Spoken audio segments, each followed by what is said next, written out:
सोचो, पिछली बार कब ऐसा हुआ था जब तुमने बिना फोन उठाए, बिना कुछ स्क्रॉल किए, सिर्फ चुपचाप बैठकर किसी एक काम में पूरा ध्यान लगाया हो? 1 हफ्ता पहले, 1 महीना पहले, या सच में याद नहीं आ रहा? आज एक अजीब सी थकान है। सब कुछ है, कंटेंट है, एंटरटेनमेंट है, इंफॉर्मेशन है, फिर भी एक एम्प्टीनेस है। फोन बंद करो तो बेचैनी होती है, कुछ पढ़ने बैठो तो ध्यान 2 मिनट भी नहीं टिकता, कोई बड़ा काम शुरू करने की सोचो तो मोटिवेशन ही नहीं आती, और जो पहले जेन्युइनली अच्छा लगता था वो अब फ्लैट लगता है, बोरिंग लगता है। ये कोई आलस नहीं है, ये कोई कमजोरी नहीं है, ये तुम्हारा ब्रेन है जो ओवरलोडेड हो चुका है और जिसे रीसेट की जरूरत है। डोपामाइन एक केमिकल है जो हमारे ब्रेन में होता है। बहुत लोग सोचते हैं कि डोपामाइन प्लेजर का केमिकल है, मतलब जब कुछ अच्छा होता है तो डोपामाइन निकलता है। लेकिन न्यूरोसाइंस ये बताती है कि डोपामाइन एक्चुअली एंटीसिपेशन का केमिकल है। यानी जब हम किसी चीज को पाने की उम्मीद करते हैं, उसे सर्च करते हैं, उसकी तरफ बढ़ते हैं, तब डोपामाइन सबसे ज्यादा एक्टिव होता है। वो एक्साइटमेंट जो नोटिफिकेशन देखने से पहले होती है, वो डोपामाइन है। इंस्टाग्राम स्क्रॉल करते वक्त जो अगली पोस्ट में कुछ इंटरेस्टिंग होगा वाली पुल होती है, वो डोपामाइन है। और यही प्रॉब्लम की जड़ है। हमारा ब्रेन नेचुरली उन चीजों की तरफ जाता है जहां डोपामाइन ज्यादा मिले और जल्दी मिले। Social media, YouTube shorts, junk food, online games, ये सब एक्सट्रीमली हाई डोपामाइन सोर्सेज है। जब हम इनमें घंटों बिताते हैं हर दिन, तो ब्रेन इनका इतना आदी हो जाता है कि बाकी सब चीजें, एक किताब पढ़ना, कोई स्किल सीखना, किसी से जेन्युइनली बात करना, इनमें कोई रिवॉर्ड नहीं दिखता।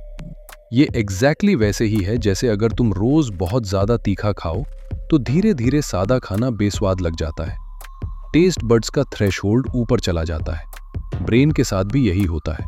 हम इसे इतनी हाई स्टिमुलेशन पर जीना सिखा देते हैं कि असली जिंदगी की सिंपल, मीनिंगफुल चीजें इसे फील ही नहीं होती। डोपामाइन डिटॉक्स का मतलब ये नहीं है कि डोपामाइन बंद कर दो। वो पॉसिबल भी नहीं है, जरूरी भी नहीं।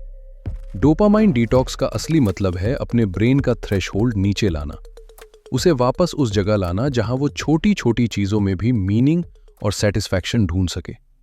ये एक 7 दिन का जर्नी है। पहले दिन का काम सिर्फ एक है, देखना।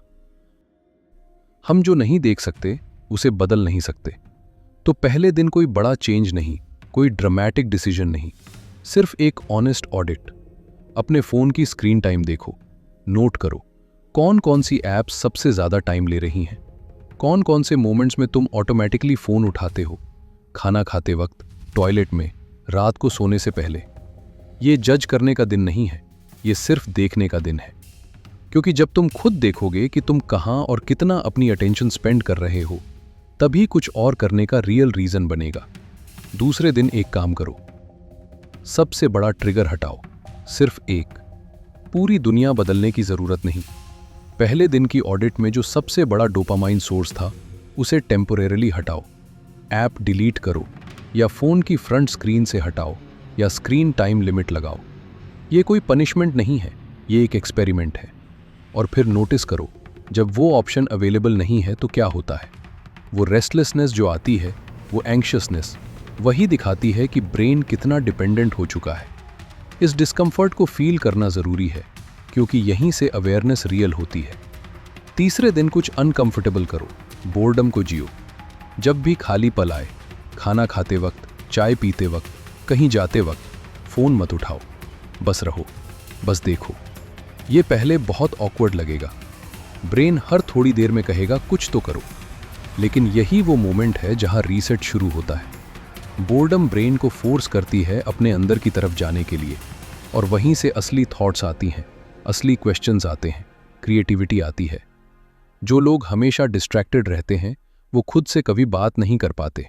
बोर्डम उस बातचीत का दरवाजा है। चौथे दिन अपने बॉडी को बाहर ले जाओ, वॉक पर जाओ, कोई पार्क हो तो वहां बैठो, कहीं भी जहां थोड़ा खुला हो, थोड़ी हरियाली हो। फोन साथ रखो, लेकिन पॉकेट में। नेचर में टाइम बिताना ब्रेन के डोपामाइन सिस्टम को एक नेचुरल, जेंटल स्टिम्युलेशन देता है। ये रश नहीं होती, ये सुकून होता है। और यही ब्रेन को सिखाता है कि हाई स्टिमुलेशन के बिना भी अच्छा फील किया जा सकता है। रिसर्च ये कंसिस्टेंटली दिखाती है कि आउटडोर टाइम एंजाइटी कम करती है, मूड बेटर करती है, फोकस वापस लाती है। ये कोई स्पिरिचुअल क्लेम नहीं है, ये ब्रेन की बायोलॉजी है। 5वें दिन एक हार्ड टास्क उठाओ। कोई काम जिसे तुम टालते आए हो, एक अनरेड चैप्टर, कोई प्रोजेक्ट जो अटका हुआ है, कोई असाइनमेंट जिसे तुम अवॉइड करते रहे हो, उसे उठाओ और सिर्फ 25 मिनट के लिए बिना किसी डिस्ट्रैक्शन के शुरू करो। फोन दूसरे कमरे में रखो, टाइमर लगाओ। 25 मिनट बाद एक छोटा ब्रेक लो, कुछ भी जो जेन्युइनली अच्छा लगे, फिर दोबारा। ये छोटी बात नहीं है।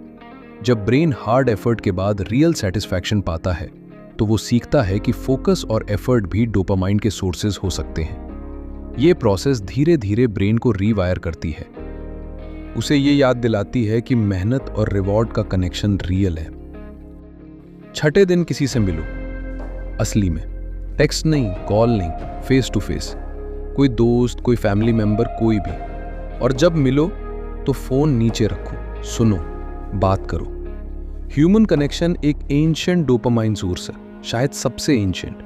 हजारों साल से हमारा ब्रेन सोशल बॉन्डिंग से रिवॉर्ड पाता आया है, लेकिन अब हमने उसे भी डिजिटल सिमुलेशन से रिप्लेस कर लिया है। लाइक्स, कमेंट्स, रिएक्शंस, जो असली कनेक्शन का शैडो तो देते हैं लेकिन उसकी डेप्थ नहीं। जब तुम किसी के साथ जेन्युइनली प्रेजेंट होते हो, फोन नीचे है, आंखें मिल रही हैं, बात हो रही है, वो एक अलग ही काइंड की सेटिस्फैक्शन होती है जो कोई भी स्क्रीन नहीं दे सकती।